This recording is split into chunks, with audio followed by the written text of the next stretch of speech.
तक के पहले भाग में हमने देखा कि एक छोटा लड़का और उसका गधा भोलू अमरनाथ बाबा के दर्शन के लिए कठिन बर्फीली यात्रा पर निकले। माँ का आशीर्वाद, तूफान, गुफा में शरण और साधु की मदद के साथ दोनों ने हर मुश्किल को पार किया। अब आगे की यात्रा और भी खतरनाक होने वाली है। रास्ते होंगे और मुश्किल पर हौसला नहीं टूटेगा। चलिए मेरे प्यारे फैमिली मेंबर, शुरू करते हैं अमरनाथ बाबा की यात्रा को।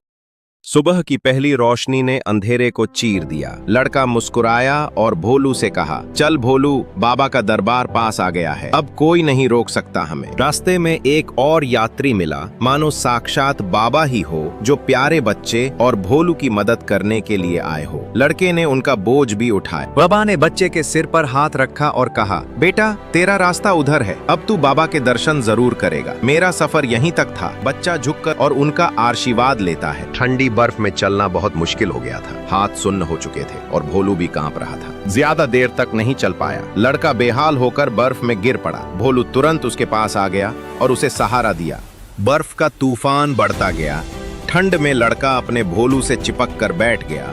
दोनों ठंड से कांप रहे थे। रास्ता बहुत संकरा था, दोनों तरफ खाइयां थी, पर लड़के ने हिम्मत नहीं हारी। उसका भोलू उसकी हिम्मत को बढ़ाने के लिए उसके साथ था। एक बर्फीली नदी उनके रास्ते में आड़े आ गई, पर लड़के ने अपने भोलू को उस बर्फीली नदी को संभाल कर पार करवाया। बहुत देर तक रास्ते में चलते चलते दोनों को दूर से एक छोटी सी गुफा नजर आती है। दोनों थकान की वजह से गुफा को देखकर बहुत खुश हो जाते हैं। शाम का वक्त हो जाता है, ठंड बढ़ने लगती है। दोनों गुफा के अंदर चले जाते हैं, फिर इसी गुफा में रुकने का फैसला करते हैं। जैसे तैसे लकड़ियों को इकट्ठा करने के बाद लड़का अपने प्यारे भोलू की पीठ पर रख देता है और कहता है कि भोलू, तू नहीं होता तो शायद ये यात्रा करना बहुत मुश्किल हो जाता। लकड़ियों को इकट्ठा करने के बाद दोनों ने गुफा में आग जलाई। तब जाकर दोनों को बहुत सुकून महसूस हुआ, क्योंकि आज की रात यही गुजारना था। वो रात उन्होंने गुफा के अंदर आग जलाकर एक दूसरे को गले लगाकर गुजारी। ठंड थी पर दोनों का एक दूसरे का साथ था। बर्फ की चादर बिछी थी।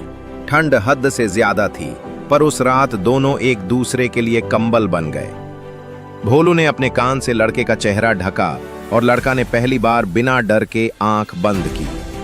शायद उनके सपने में अमरनाथ बाबा पहली बार आए थे। फिर अगली सुबह दोनों गुफा से बाहर निकलते हैं, एक नई ताजगी, एक नई उमंग के साथ दोनों फिर अपनी यात्रा को शुरू कर देते हैं। रास्ते में चलते चलते एक पतला बर्फीला पुल उनके सामने था। नीचे नदी बह रही थी। दोनों ने संभल कर एक दूसरे की तरफ देखकर रास्ता पार किया। सामने लकड़ी का पतला पुल था, नीचे बह रही थी बर्फीली नदी। दोनों ने एक दूसरे को देखा और धीरे धीरे आगे बढ़े। डर था लेकिन भरोसा उससे बड़ा था। चढ़ाई इतनी कठिन थी कि हर कदम पर सांसें जवाब देने लगीं, पर लड़के ने न हार मानी, न भोलू ने रफ्तार धीमी की। ठंडी हवाओं के बीच दोनों चुपचाप चलते रहे, क्योंकि उन्हें पता था कि बाबा अमरनाथ बस कुछ दूर हैं। अगर आप यहाँ तक आ ही गए हैं तो शायद मेरी मेहनत भी महसूस की होगी। सर्द हवाओं में, अंधेरी रातों में वीर और भोलू ने सिर्फ अपना नहीं, मेरा भी हौसला जिंदा रखा। ये कहानी उनके जज्बे की है, और अगर दिल छू गई हो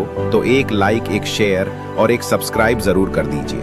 आपका प्यार ही मेरी सबसे बड़ी ताकत है। और हाँ, पार्ट 3 जल्दी आ रहा है। तैयार रहिए, क्योंकि अब की बार कुछ चमत्कार होने वाला है।